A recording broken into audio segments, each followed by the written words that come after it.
Public Sénat, avec le soutien de la Mutuelle nationale territoriale, la Mutuelle des agents des services publics locaux et Adviso Partners, cession, acquisition et transmission d'entreprises, nos territoires ont de la valeur, vous présente le Journal des territoires.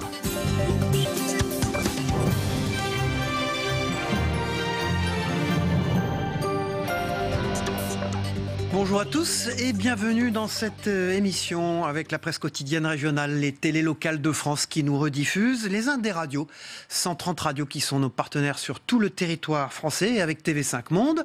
Deux parties dans cette émission ce matin, le JT des territoires et le Club de la presse dans un instant. Et ensuite la météo, puis Territoire d'info avec l'invité politique aujourd'hui en direct sur ce plateau, c'est Alexis Corbière, le député de la France Insoumise de Seine-Saint-Denis qui est notre invité. Tout de suite, c'est le JT des territoires. Je vous y retrouve dans un instant. À tout de suite.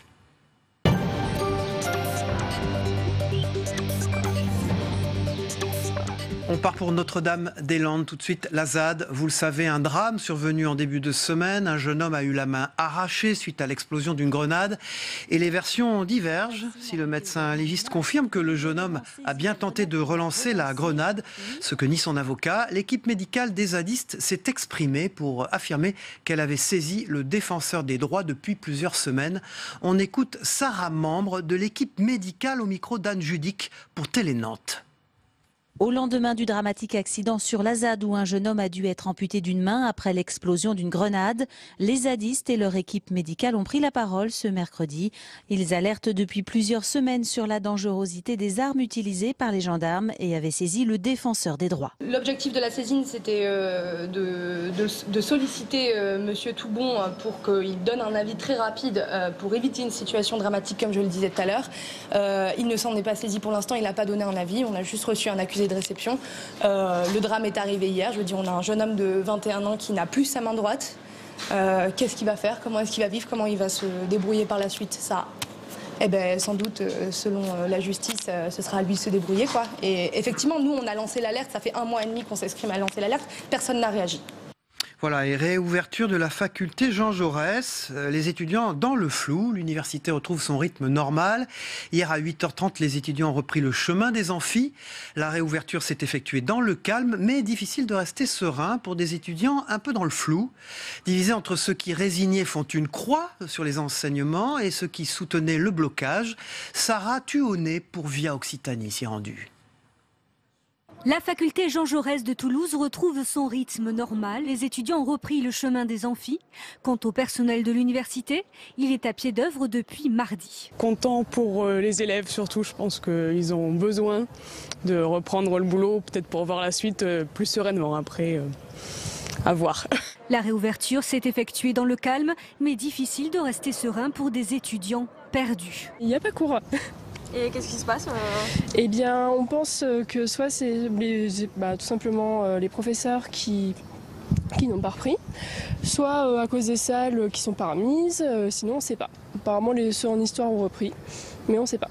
Alors certains ont fini par faire une croix ce jeudi sur les enseignements. Ils consacrent leur journée à la pêche aux informations. On est plus à l'écoute de savoir comment ça va se passer pour les éventuelles matières, parce qu'il y a des matières on a déjà eu des informations qui ont été communiquées, et on a des matières où on est encore dans le flou total. Quant aux étudiants qui soutenaient le blocage, ils continuent la mobilisation contre Parcoursup en distribuant des tracts. On risque d'avoir toute une génération qui va subir cette sélection et qui ne va pas avoir l'affectation de son choix à l'université. Ce samedi, une journée de mobilisation contre la politique d'Emmanuel Macron est prévue. Les étudiants mobilisés battront le pavé aux côtés des syndicats et des partis de gauche. Et dans ce journal, on reste dans le domaine scolaire avec un focus sur l'intérêt de plus en plus grand porté sur l'oral. Vous savez par exemple que le grand oral comptera pour 10% de la note au bac et ce n'est pas rien pour les élèves. Du coup, ils doivent se préparer. C'est tout l'intérêt des concours d'éloquence organisés en France et c'est ce qu'a fait le conseil départemental de Nancy. 300 élèves de 7 collèges issus de quartiers défavorisés ont planché pendant 1 an sur 4 épreuves orales. L'objectif, c'est se redonner confiance et c'est un reportage d'Héloïse Grégoire pour Public Sénat. Vous n'avez rien fait. Tant que dans cette œuvre de destruction et de ténèbres qui se continue souterrainement, l'homme méchant a pour collaborateur fatal l'homme malheureux. Se frotter à Victor Hugo, maître de la rhétorique, ces 300 élèves de 4e n'ont pas froid aux yeux. Pendant près d'1 an, ils ont planché sur le thème de la liberté pour s'affronter lors d'un concours d'éloquence. Pas facile car ils doivent plaire et convaincre leurs camarades, mais aussi ce jury. À voix haute, la prestance et la confiance en soi font la différence. Mesdames, mesdemoiselles, messieurs, je m'appelle Anaïs et je suis ici pour aborder un sujet crucial, le port de l'uniforme à l'école et au collège.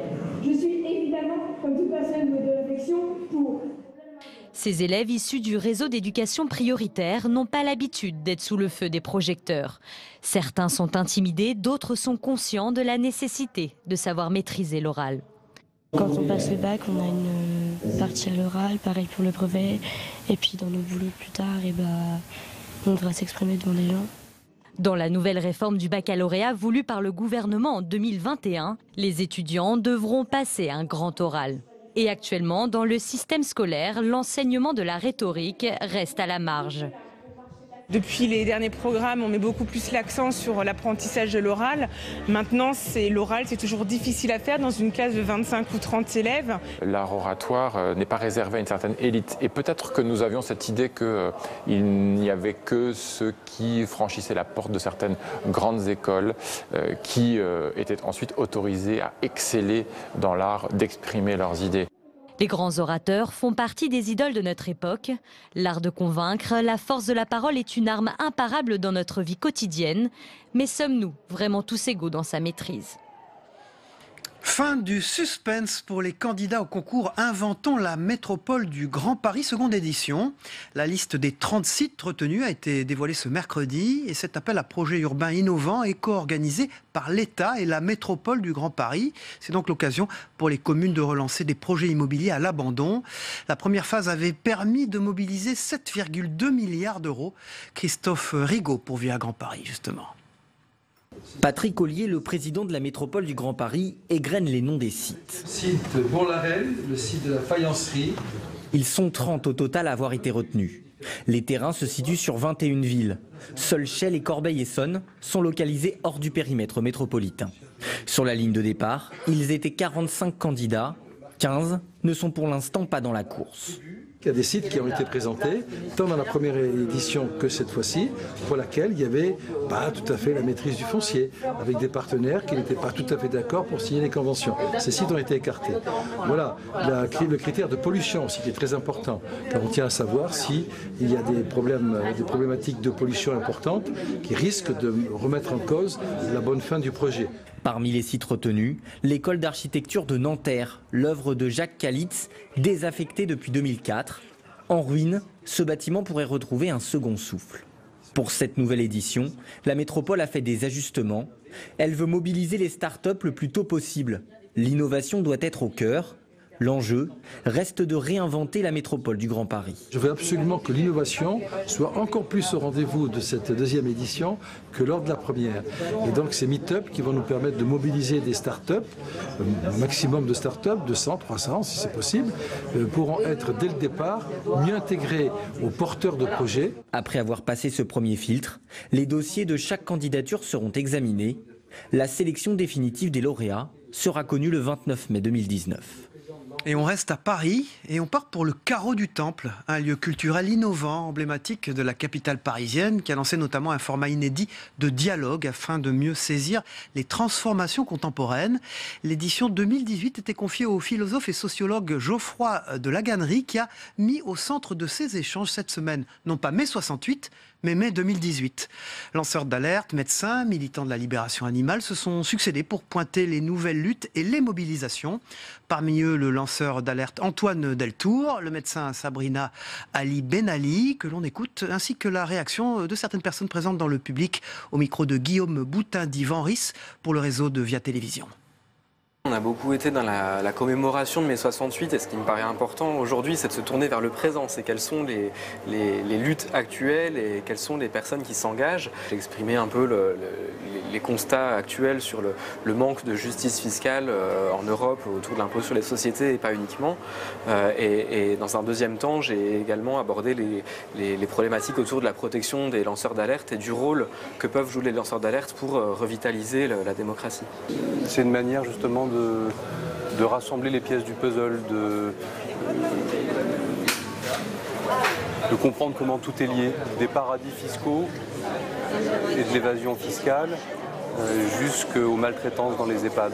Malgré les différents appels d'alerte des associations d'usagers, des professionnels de santé, des syndicats et de tous les secteurs de la santé, même la Fédération hospitalière de France, les politiques de compression budgétaire continuent à l'hôpital, dans les différentes structures de santé, et qu'aujourd'hui, pour nous, professionnels de santé, c'est devenu plus possible à la fois de traiter les patients dignement. En tant que présidente de l'association et famille de personnes accueillis dans l'un des plus grands EHPAD de la ville de Paris, ce que j'avais compris, c'était qu'il réunissait des petits mouvements, mais des petits mouvements qui sont en train de faire le présent, des petits mouvements qui luttent contre ce qui n'est pas admissible, par exemple. Voilà, on va poursuivre ce JT des territoires qui est préparé par Soumaya Benaïssa avec la revue de l'actualité des unes de la presse quotidienne régionale, comme chaque jour. À tout de suite.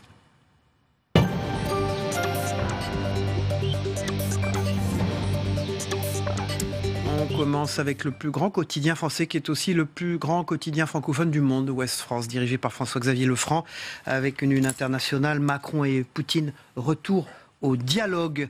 Bien sûr, c'est la visite d'Emmanuel Macron en Russie qui fait la une de Ouest France. Pour la Dépêche, c'est le SAMU, l'urgence d'une réforme mise en cause dans plusieurs affaires. Les services d'urgence sont dans la tourmente. C'est une enquête de la Dépêche aujourd'hui, un reportage au centre de régulation du SAMU de Cahors qui est à la une de la Dépêche du midi. Pour la Marseillaise, manifestation nationale le 26 mai, Barou d'honneur ou nouveau tournant des luttes. C'est pour la première fois un front politique syndical et associatif qui va manifester le 26 mai à Marseille et dans toute la France d'ailleurs contre les orientations d'Emmanuel Macron. Assiste-t-on à un tournant de la lutte? Commentaire et analyse aujourd'hui dans la Marseillaise. Pour Sud-Ouest, dirigé par Jean-Pierre Dorian, c'est Air France. Comment éviter le crash? Le PDG démissionnaire, un conflit salarial qui s'enlise, des comptes dans le rouge. La compagnie traverse une crise qui fait craindre le pire pour son avenir. Ce sont des salariés d'Air France qui témoignent aujourd'hui dans Sud-Ouest. Pour la montagne, un des journaux du groupe Centre-France, c'est l'Auvergne qui en a assez. Beaucoup d'inquiétudes avec la limitation à 80 km/h sur les départementales, l'amélioration en attente des liaisons ferroviaires, haut et bas du transport aérien, l'avenir de l'autoroute A75. Voilà les sujets qui inquiètent l'Auvergne et la montagne a décidé à la veille de ce week-end d'en faire sa une. Pour la presse de la Manche, qui appartient au groupe Ouest France, c'est le nucléaire face au territoire. À Flamanville, un débat public était organisé dans le cadre de la préparation de la programmation pluriannuelle de l'énergie. Beaucoup de questions sur la filière du nucléaire qui représente beaucoup d'emplois. Les collectivités mesurent aussi les contraintes qui pèsent sur elles. Pour le Télégramme de Brest, l'inquiétant voyage au cœur de nos données personnelles à l'heure où l'Europe renforce la protection des données que nous laissons sur Internet. Le Télégramme a voulu savoir quelles informations personnelles étaient vraiment enregistrées sur Facebook et Google. Et le moins que l'on puisse dire, c'est que le constat est bluffant et même inquiétant pour le Télégramme. Pour la Voix du Nord, c'est la qualité de l'eau de baignade qui s'améliore un petit peu. C'est une enquête en pages 4 et 5 de la Voix du Nord aujourd'hui, dirigée par Patrick Jankelevitch. C'est l'agence régionale de santé qui le dit. Ça doit être vrai, la photo est magnifique à la une de la Voix du Nord. Si vous êtes intéressé par ces articles, eh bien allez sur les sites internet de la presse quotidienne régionale. Ils sont fort bien faits et si vous n'appartenez pas aux zones où elles sont diffusées, vous pourrez lire ces articles. Voilà, Club de la Presse ce matin avec Luc L'Aventure d'Outre-mer 360, une télévision et un site Outre-mer. Comme presque tous les vendredis, vous venez nous parler de ces territoires français d'Outre-mer. On va en parler dans un instant d'une loi importante pour le logement social en Outre-mer. Et puis Pascal Jalabert du groupe EBRA. Bonjour Pascal, vous dirigez le bureau parisien de ces 9 quotidiens régionaux. Vous représentez ce matin le Dauphiné sur ce plateau. Merci d'être là. Édouard Philippe s'exprimera aujourd'hui sur le sujet. Il a rendez-vous avec les syndicats de cheminots, SNCF. L'État reprendra entre 30 et 35 milliards d'euros de dettes, annonce le rapporteur du projet de loi Jean-Baptiste Djebari. Précision, l'ardoise de la compagnie ferroviaire s'élève à 47 milliards, on le sait maintenant pour SNCF Réseau, et 8 milliards pour SNCF Mobilité, on l'appelle, Pascal Jalabert. Oui, donc la dette, c'est un peu le problème. Il se trouve que nous sommes allés voir les cheminots sur le terrain, ceux qui sont en grève comme ceux qui ne le sont pas, et puis ceux qui ne sont pas en grève mais qui l'ont été parce que financièrement, on ne peut pas être en grève, nous ont-ils dit, aussi longtemps. Donc ils s'entendent dans un service pour être 2 jours c'est toi, 2 jours c'est moi, etc. Et tout ce que nous disent-ils, ils veulent en sortir. Maintenant, le bon vieux dicton, il faut savoir sortir d'une grève. Le tout est d'en sortir par le haut pour tout le monde.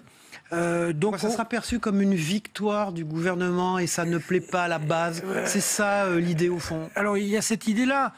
Il faut voir comment le gouvernement peut donner à la base peut faire des concessions sur le fait que ils ont quand même obtenu quelque chose. Je crois que le sac à dos social, ce qu'on appelle le sac à dos social, c'est-à-dire les conditions du transfert des cheminots dans la nouvelle structure avec le nouveau statut, s'il est favorable, ça sera quand même positif pour les cheminots. Je crois que sur les petites lignes, ils peuvent aller encore plus loin, dire non seulement on fait un moratoire, mais encore on investit. Et puis il y a la dette, en effet, ils vont reprendre 35, ça peut monter à 40. Entre 30 et 35. Oui, ça peut monter un peu plus aussi. Où il y a des façons de l'étaler davantage. Donc voilà, il y a quelques marges de manœuvre. Et puis voir comment le front syndical va se comporter. La CFDT et l'UNSA, si le paquet social est correct, il devrait quand même revenir autour de la table. Qu'est-ce qu'on dit, vous représentez le Dauphiné libéré, ou ex-libéré d'ailleurs? Non, toujours libéré. Toujours libéré. Qu'est-ce qu'on dit dans votre région? Qu'est-ce que dit la base? C'est ça qui est intéressant. Alors si on prend, vous avez Saint-Étienne par exemple, qui est un fief de la contestation, la base dit, c'est vrai que le statut ils y tiennent, la retraite un peu plus tôt ils y tiennent aussi. C'est un métier. Ils veulent garder leur métier et tout ce qui relève de la protection. Donc, même pour les nouvelles générations, ceux qui arrivent, oui, c'est ça la problématique. Parce que ceux-là ne sont pas menacés, ceux dont non, ceux ne sont pas menacés, mais ils veulent quand même que leur entreprise reste une entreprise d'État avec des protections d'État. C'est un peu le nœud de la situation. Et puis surtout, et là c'est plutôt possible pour les usagers, ils veulent qu'enfin les pouvoirs publics investissent dans le rail, qu'on montre que le rail est une priorité. Or, il y a eu les lignes TGV, c'est un peu au ralenti, l'état des voies ferrées est catastrophique, on a fermé des gares un peu partout, et là, il faut absolument leur donner des signaux. Ils veulent être dans une activité qui soit pas à l'écart de ce qu'on appelle la Startup Nation. C'est-à-dire qu'il y en a que pour les gens qui sont en ce moment au salon Vivatech.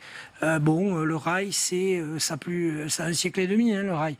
Ils veulent faire partie de la France du 21e siècle. On va revenir avec vous tout à l'heure sur un autre sujet que vous traitez dans le Dauphiné aujourd'hui, les nouvelles manifestations contre la politique d'Emmanuel Macron. Avant l'autre invité politique de 8h, qui est Alexis Corbière, le député La France Insoumise de Seine-Saint-Denis. On dira un mot là-dessus. On va se tourner vers Luc Laventure, qui vient comme chaque vendredi nous parler de territoire d'outre-mer, très souvent. Nous allons parler d'une loi importante dans ces territoires français, d'Amérique, de l'océan Indien, du Pacifique, des Caraïbes. Elle sera consacrée au logement social, très importante, son organisation, ses modalités de fonctionnement et son financement. Luc Laventure, la loi Elan. Tout à fait, ça s'appelle la loi Elan, elle concerne l'ensemble du territoire national, mais elle a un impact extrêmement fort sur les Outre-mer. Elan, pourquoi? Ça veut dire évolution du logement et aménagement numérique. Alors les chiffres sont importants puisqu'il faut savoir que le logement social Outre-mer représente 2 milliards d'investissements dans le secteur du BTP, avec des incidences au niveau de l'emploi non négligeables. 100 000 logements sont construits et réalisés chaque année et 200 000 familles bénéficient de logements dans ces territoires où les indicateurs sociaux, tout le monde le sait, sont très en dessous de la moyenne nationale. Ce qu'il faut dire, c'est qu'il y a eu des concertations, il y a eu un véritable travail, non pas de pédagogie seulement, mais de concertation entre les sénateurs, les députés, les bailleurs sociaux et même la Caisse des dépôts. Vous voulez dire que ça a marché, le dialogue? Ah, tout à fait, ça a marché. Et puis vraiment, chacun joue sa partition avec une volonté farouche de défendre ce pan économique et social qui a des répercussions sur la vie quotidienne des gens d'outre-mer. De 600 000 personnes, plus d'1 demi-million de personnes logées. Tout à fait. 10 000 logements 200 000 familles logées. Donc ça représente quand même un morceau de l'économie, un pan de l'économie non négligeable. Et tout cela s'est fait d'ailleurs sous l'égide de l'UCHOM. L'UCHOM, qu'est-ce que c'est? C'est l'Union sociale pour l'habitat d'outre-mer. Voilà. Des manifestations au Sénat notamment. Là-dessus. Oui, il y a eu un dîner-débat il y a 3 jours et effectivement, en présence d'ailleurs du directeur de cabinet de la ministre d'Outre-mer, cela s'est passé il y a eu 4 heures de discussion, d'échanges intéressants. Alors il faut dire à nos compatriotes qui vivent en France, qui ont l'impression souvent qu'en Outre-mer, j'allais dire, il fait plus beau qu'ici, que la vie est plus douce, etc., que ce sont des problèmes sociaux considérables. Et alors en plus avec une disparité des gens, absolument. Entre les différents territoires. C'est-à-dire que ce n'est pas le même problématique aux Antilles, en Guadeloupe par exemple, qu'à Mayotte forcément. Tout à fait. Et puis je pense que les collectivités locales ont de plus en plus pris en charge la nécessité effectivement de faire évoluer les choses. Je prendrai 3 exemples. La Réunion, où l'habitat insalubre, il y a eu un véritable développement contre l'habitat insalubre. La Polynésie, où d'ailleurs le président Fritsch a été réélu. Édouard Fritsch, qui était le beau-frère ou le gendre de Gaston Floss, c'est ça? Tout à fait. Je ne dis pas que c'est une histoire de famille. Mais presque. Oui, sauf qu'ils seront... Gaston Floss, qui était, on va dire, le président emblématique de la Polynésie pendant longtemps, ancien secrétaire d'État à l'Outre-mer de Jacques Chirac. Tout à fait, et qui a perdu les élections, et c'est Édouard Fritsch qui a repris le flambeau. Là-dessus, il y a un véritable travail contre les bidonvilles. Et puis il y a eu un travail également fait, déjà qui avait été commencé par Césaire à Fort-de-France au niveau de l'habitat insalubre, et les choses avancent en Guadeloupe et également un problème de foncier, plus particulièrement en Guyane. Mais tous les territoires ont à cœur de développer effectivement ces éléments, d'autant que, je le rappelle, les indicateurs sociaux outre-mer sont tous en dessous de la moyenne nationale. Alors on retrouve un excellent article sur votre site internet sur la loi Elan, Luc Laventure.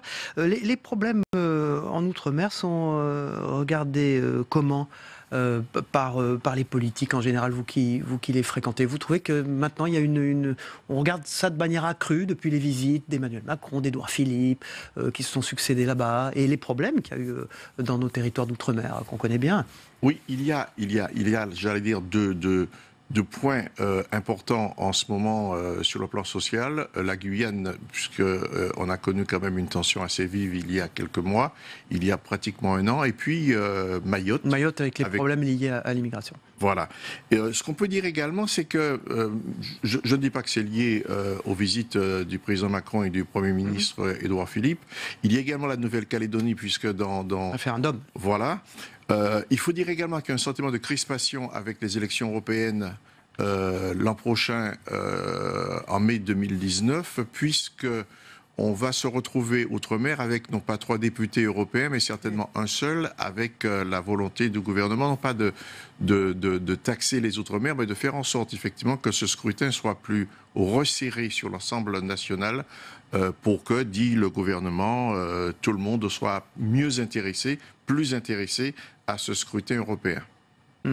Alors, Bruno Retailleau, qui est président du groupe LR au Sénat, pour un non clair et net à l'indépendance, il vient de s'exprimer en Nouvelle-Calédonie. Oui, c'est bien, mais il y a également en Nouvelle-Calédonie une volonté de resserrer les liens, et il y a un comité qui s'est mis en place il y a à peu près quelques jours, pour pouvoir se mettre d'accord sur une espèce de plateforme commune en disant voilà les choses à partir desquelles on pourra se rassembler sur les valeurs des gens de l'océan Pacifique. Merci beaucoup d'avoir dit tout cela sur cette France d'outre-mer. Luc Laventure, vous revenez quand vous voulez, bien sûr, sur ce plateau. Merci. Pascal Jalabert, une petite minute et demie pour parler avant l'arrivée de notre invité politique Alexis Corbière, député de la France Insoumise de Seine-Saint-Denis, qui est l'invité politique de 8 heures. Des nouvelles manifestations contre la politique d'Emmanuel Macron. Plus de 60 syndicats, associations et partis organisent samedi une marée populaire pour dénoncer la politique d'Emmanuel Macron. Les territoires seront concernés? Ça fera partie des choses? Je ne suis pas sûr. Moi, je crois que c'est très politique. D'ailleurs, ce sont des partis politiques qui appellent. C'est assez étonnant que la CGT se rallie à une manifestation politique. Je rappelle que Louis Vianney, dans les années 90, avait rompu le lien avec le politique. Qui on va retrouver demain dans la rue, c'est une gauche, pas de la gauche, mais une gauche qui quand même n'est pas satisfaite de la politique d'Emmanuel Macron. Donc une gauche qui représente ce qu'elle représentait à la présidentielle, quasiment un Français sur 4. La chose qu'a Emmanuel Macron, c'est qu'il a cette opposition qui donc est de gauche, et puis il a toujours l'autre opposition qui est celle qu'incarne le vote du Front National, qui reste d'ailleurs à peu près... ce vote-là, ce mécontentement-là existe encore. Donc il a une opposition sur les deux bouts, sauf que contrairement... Une opposition équilibrée. Voilà. Oui, équilibrée, mais contrairement à ce que dit un dicton, ces deux extrêmes ne se rejoignent pas et ne se rejoindront jamais. Peut-être, disent les enquêtes d'opinion, un peu dans le Nord-Pas-de-Calais encore, mais ailleurs ça ne se rejoint pas. Donc du coup, il occupe un espace central et je ne crois pas que ça fasse beaucoup bouger les choses. En tout cas, ça ne fera pas infléchir sa politique. Merci Pascal Jalabert de ces précisions. Avant qu'on accueille Alexis Corbière dans un instant, vous revenez bien sûr pour le débrief de l'actualité et des propos de notre invité politique ce matin dans un instant. Merci Luc Laventure, à très vite. On passe à la météo des territoires. Le temps qu'il fait en France aujourd'hui et puis aussi dans les départements français d'Amérique, de l'océan Indien, du Pacifique, des Caraïbes. Une spécialité de cette matinale d'Info sur la TNT. A tout de suite.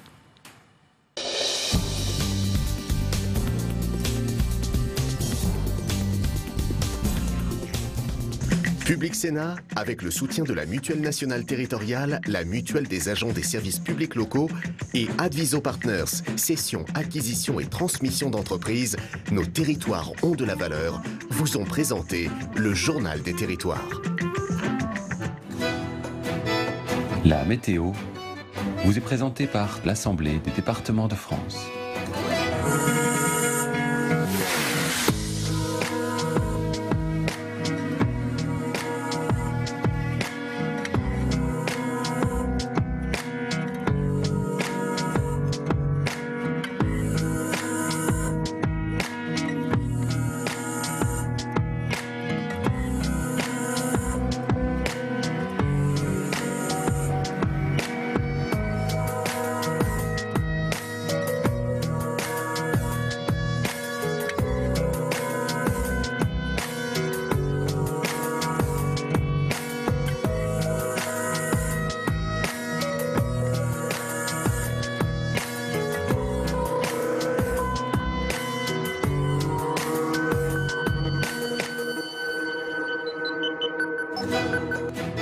C'était la météo avec l'Assemblée des départements de France.